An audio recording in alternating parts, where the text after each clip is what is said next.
Hey guys, Arrows the Dragon here, and today I'm super blessed to have the most beautiful, smart, fun, sexy fairy riding shotgun. Say what's up, baby. Hey. Hey. Happy Sunday. Happy Sunday indeed. Anyways, we're on a tour slash adventure slash mission to Black Mountain, North Carolina, to get 30 or so gallons of spring water from the mountain. Because we're out and that's all we drink. And I'm gonna make a batch of cleanse spray with it. Tell me about cleanse spray, baby. Oh, I love cleanse spray. So cleanse spray is the everything spray. Like, it's air freshener, it's energetic cleaner. I spray the bed down with it every morning. I spray myself after I get out of the shower in the bathtub. It's like spraying a breath of fresh air. It just completely, or like going to the beach, you know, those negative fresh ions that you get from the beach. That's what it does. We spray the couches and pillows down with it, the bedding, you know, the floors, the dogs, everything. It is the best fucking thing ever. If you haven't tried it, try it. You won't be sorry. Yeah, it's totally awesome, and it's safe to spray on yourself. It's safe to spray on pets and your furniture. It's non-staining, hypoallergenic, and all that other shit that people care about. At any rate, that's not why we're here. So before I get into this, real quick, I just had an amazing experience. I stopped at the gas station down the street from our house on the way to Black Mountain, and there was a gentleman who come in behind me, standing behind me in the line, and he's like, "Hey man, I really love your boots," you know. So I was like, I love my boots. I'll talk to anybody about my boots. I've got so many different pairs of cool boots. Most of them are women's boots, right? They need to start making cool boots for men. You know what I'm saying? Besides work boots, you know, because I mean, like, we have a life outside of work. Guys do, you know, and we want to be pretty and sexy too, for the most part. So at any rate, so this guy's asking me about my boots, and I'm telling him about my boots, you know, who makes them, where he can find them at, how super comfortable they are. And then he says, "Oh man, I'm so sorry to bother you, dude." And I was like, "Brother, you are not fucking bothering me at all." And he introduced himself, said, "Hey man, I'm Alex." And I said, "I'm Arrows." And he's like, "What?" He's like, "I fucking believe in you." And I'm like, "I'm glad you do, man, because not enough people do believe in me. But that's okay, I believe in myself." At any rate, I thought it was just like a really cool experience that I had, you know, and I handed him one of my cards because I felt like we needed to connect, and he looks at my card, he's like, "You're a healer." I said, "Yeah. I mean, we all are, to some extent, right?" And he's like, "I did not plan on stopping at this gas station, but something told me to stop here, and you're the fucking reason why." So just a really cool, like, little spiritual experience, you know?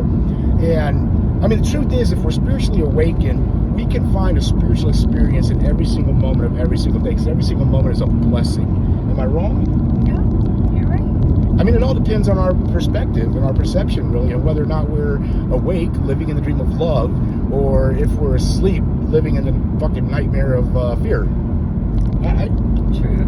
That's the most simplest way I've ever heard it said, but so true, right? Right. And that is actually the point of the video, the reason why I'm coming out to you guys this morning.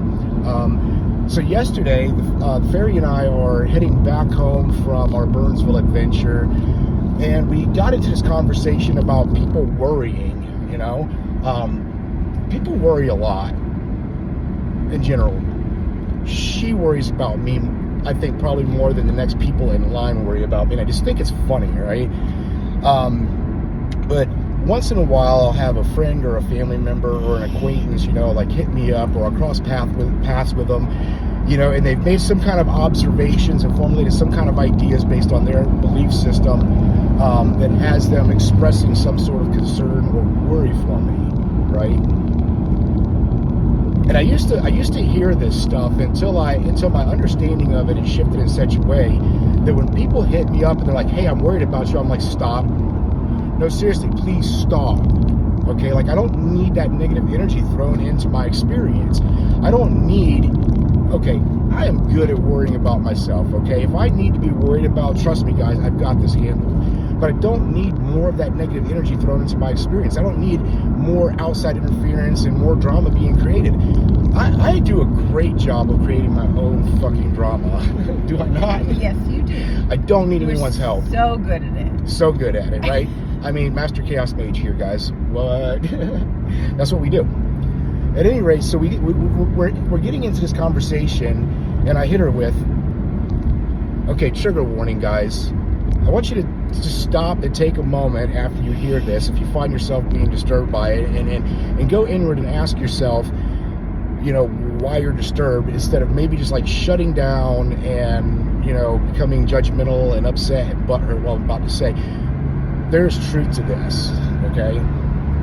Most of the time, people are not really worried about other people. Most of the time, we're worried about how what might happen to someone else is going to affect us. Does that resonate with you? Totally. Yeah. You know, and that thought process is actually precipitated from something that a friend of mine said to me one time, because I was holding out on making a decision in one of my relationships, and I was like, dude, I just don't want to hurt her feelings. And he said, hey, I know you. You don't give a fuck about anyone's feelings. You're scared of how this is going to impact your own feelings, how you're going to react emotionally to her feelings, you know, but you don't give a fuck about her feelings. And I was like, dude, screw you. God, man, how dare you speak that truth to me and hurt my little feelings? But I've investigated this concept, you know, I've dug really deep in.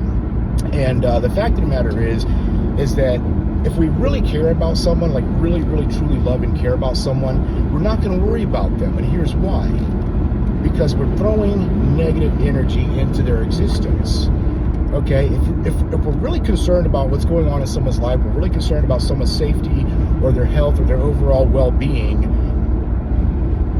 and we're worrying about them, we're throwing negative energy into their existence.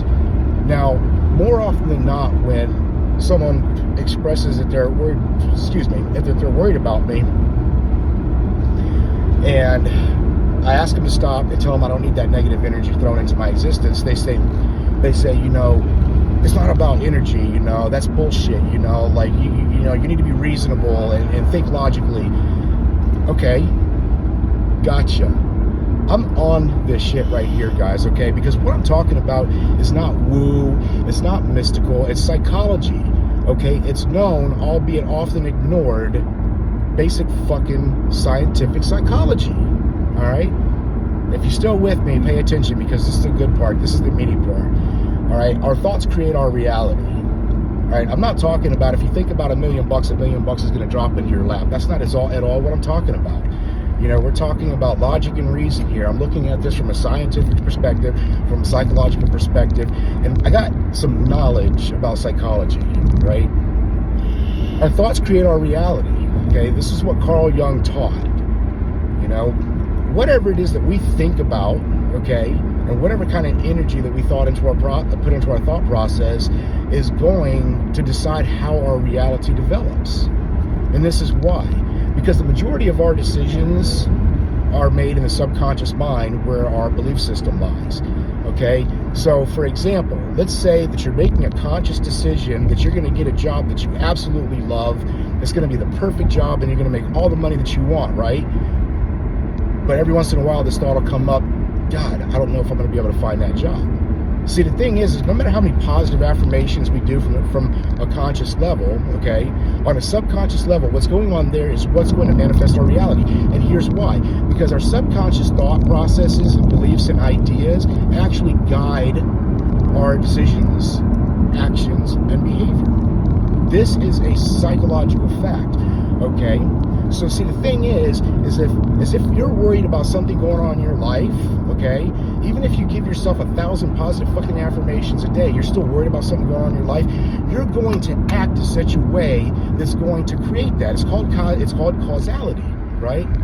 Every action has an equal or opposite reaction. This is a fact. Okay, so when we start talking about life isn't fair, let me tell you something. Life is perfectly fair. Because it's not going the way we want it to doesn't make it unfair. The fact of the matter is that we're experiencing the results of our thoughts, behaviors, and actions. Okay, this is psychological science, guys.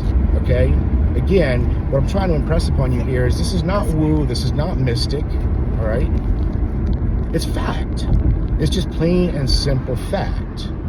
What you got for us? Back to the worry thing. You forgot the really good, juicy, meaty part of the whole worry thing. Like, if you have somebody in life that you're concerned about, our kids, our spouse, or whatever, instead of sending them worry energy and negative energy into their field, send them love.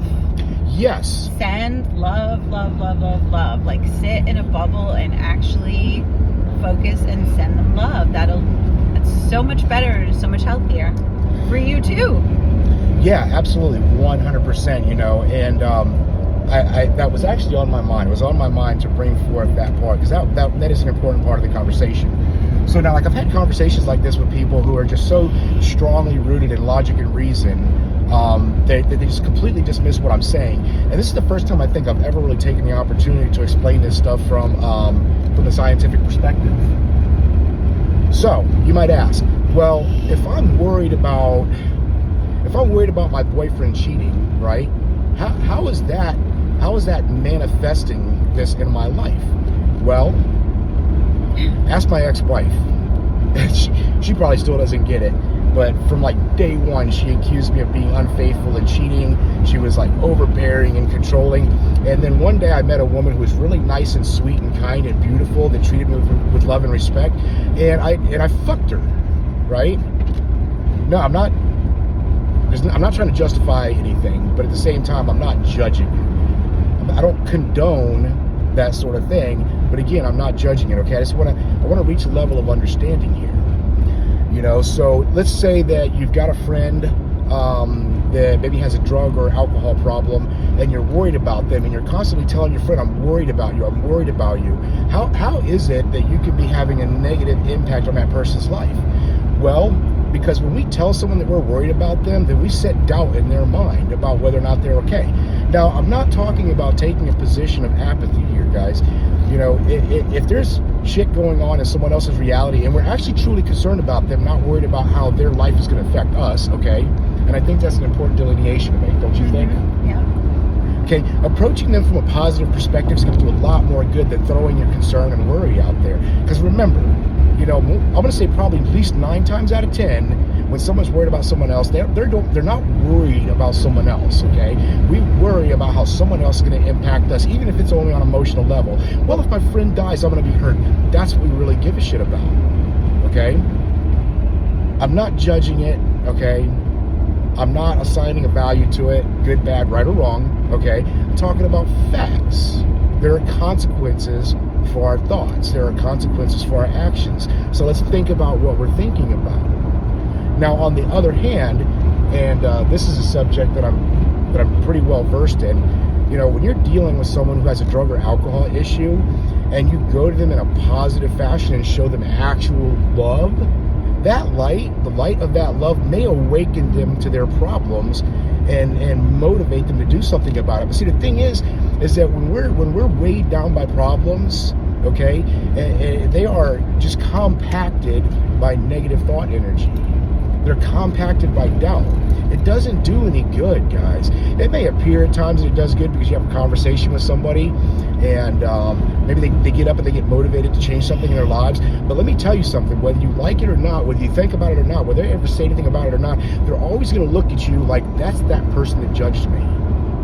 And then it has an effect on their relationship with you. And it has an effect on their relationship with others. Because here's the thing, none of us want to be judged, right? We do it all the time, but none of us want to receive judgment. Does that sound about right? Mm-hmm. So let's think about what we're thinking about, folks. Make a conscious effort, okay, to create more positive thought processes. Now, I'm going to circle back around to what I said about the subconscious mind and what happens in the subconscious mind. Just positive affirmations on a conscious level is not going to change our life. We have to make changes on a deep and effective subconscious level. And we hear people talk about things like this all the time, doing the work, healing, but nobody ever really expands on it. So I'm going to expand on it just a little bit. And this would be like a 6-hour video if I was to really go into it and give you guys like a comprehensive set of instructions for making these changes. But a bridge has to be built between the conscious and subconscious mind, and we have to be aware of what's going on in the subconscious mind in order to change it. Now, a lot of us How? think that we're aware. A lot of us think that we're woke, right? But if you're aware and you're awoke and you're making positive, conscious choices in your life and still getting negative results, dude, think again. We get where we're at. Yeah, Period. we get where we're at. That's it. Now, the fairy just asked, well, how? Okay, I'm going to give you guys just this little tidbit, and I want you to feel free to please reach out to me in the comments or find me on Facebook at zendragonhealing.com so that we can connect one-to-one. But the single most powerful and effective way to start building the spirit within the conscious and subconscious mind is silent meditation as a practice. Okay, the operative word here, the operative words being silent and practice. Okay, and it takes practice to become silent, but it's also a practice. That means at least 5 to 7 minutes a day, first thing we get up in the morning, 5 to 7 minutes a day, last thing we do before we go to sleep, okay? Of just doing our best to get perfectly still inside and out. And I have got videos, instructional videos on how to affect this change that are geared specifically for helping people that really struggle with this. You know, so check out Zen Dragon 78 on YouTube for those, or reach out to me and I'll send you the link. Anyways, that's all we got for today. I love you, motherfuckers.